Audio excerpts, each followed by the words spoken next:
ஐயா துணை திருநடன உலா வெண்பா 10. பக்தி சோதித்தே பல நாளும் காத்திருந்து வித்தகனை வந்து வேண்டார் மேல் வீடிழந்து சத்திறந்து தீ நரக சீழ்கூட்டிலிங்கடைக்க கொத்தி அருந்த புழுக்கள் கொஞ்சுதோ. அதாவது உண்மையான பக்தியோடு ஐயா காட்டியிருக்கின்ற அற நெறிப்படி வாழ்ந்து ஒரு புத்தியாக இருந்து ஐயா சொல்வார்கள், ஒரு புத்தியாக உள்ளன்னை கொண்டோர்க்கு புது புத்தி ஈந்து பூரோகம் ஆள வைப்பேன் என்று. அதன்படி ஒரு புத்தியாக இருந்து இறைவனை தன்னுள் கண்டு கொள்ளுகின்றவர்களை அங்கே அவர்கள் எப்படிப்பட்டவர்கள் என்பதை அங்கே சோதித்து எடுத்து நல்லவர்களே பல நாளும் காத்திருந்த இறைவனோடு ஐக்கியமாக வேண்டுமென்று ஞான நெறியோடு வாழ்ந்தவர்களை அங்கே எடுத்து அவர்களுக்கு நல்வாழ்வு அளிக்கவும், மேலும் அதை அறிந்து கொள்ளாதவர்கள் இறைவன் எத்தனையோ, அதாவது இறைவனை அடைவதற்காக யுகா யுகங்கள் தோறும் பல நிலைகளில் இறைவன் வழிகாட்டி இருக்கின்றார், பல ஞானிகளை உருவாக்கி இருக்கின்றார், பல தீர்க்க தரிசிகளை ஐயா உருவாக்கி இருக்கின்றார். மேலும் அங்கே தானாகவே இருந்து பல புராணங்கள் இதிகாசங்கள் இவற்றையெல்லாம் வகுத்து மக்கள் நதியோடு வாழ்வதற்குரிய வழிமுறைகளை எல்லாம் காட்டியிருக்கின்றார். ஆனாலும் மக்கள் அதை உணர்ந்து கொள்ளவில்லை. அவ்வாறு உணர்ந்து கொள்ளாதவர்கள் அவர்கள் வித்தகனை வந்து வேண்டார் மேல் வீடிழந்து, அதாவது நீங்கள் மேல்நிலை அடைய வேண்டும். ஒரு ஜீவாத்மா இந்த பிரபஞ்சத்தில் படைக்கப்படுகின்ற போது அதனுடைய கர்ம வினையின் காரணமாக அதனுடைய பிறவி அமைகின்றது. அந்த பிறப்பை நிறைவு செய்துவிட்டு மீண்டும் கர்மவினை தொடராத வகையில் இறைவனை வந்து அடைவதுதான் இந்த பிறவியினுடைய சுழற்சி.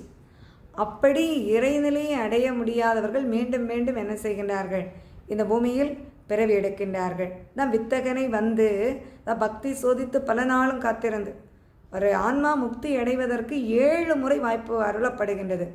அதன் பிற்பாடு 7வது முறையில் நடுதீர்ப்பு செய்து அந்த ஆன்மாவானது மீண்டும் நரகத்திற்குள் தள்ளப்படுகின்றது.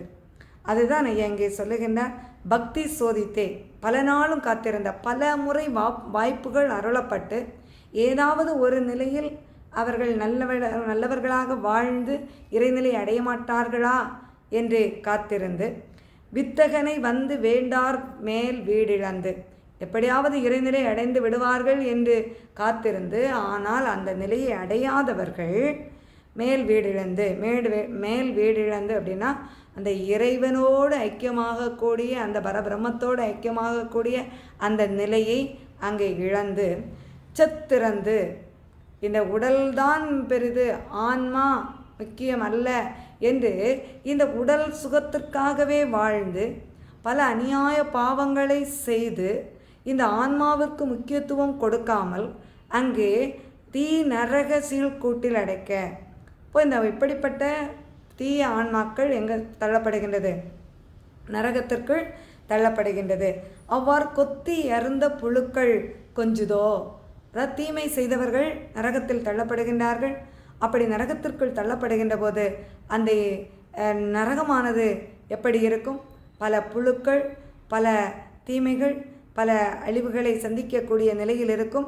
ஐயா சொல்வார்கள், அதாவது கலியனை அங்கே நரகத்தில் தள்ளுகின்ற போது நம்மை இவ்வளவு காலமும் காத்து ரட்சித்த அந்த ராசன் வந்துவிட்டான் என்று சொல்லி அந்த மாயைகள், அதாவது 1200 அநியாய பாவங்கள் அங்கே வந்து அவனை இழுத்து கொண்டு என்ன செய்கின்றது, அந்த நரகத்திற்குள் தள்ளி நரகக்குழியை மூடுகின்றது.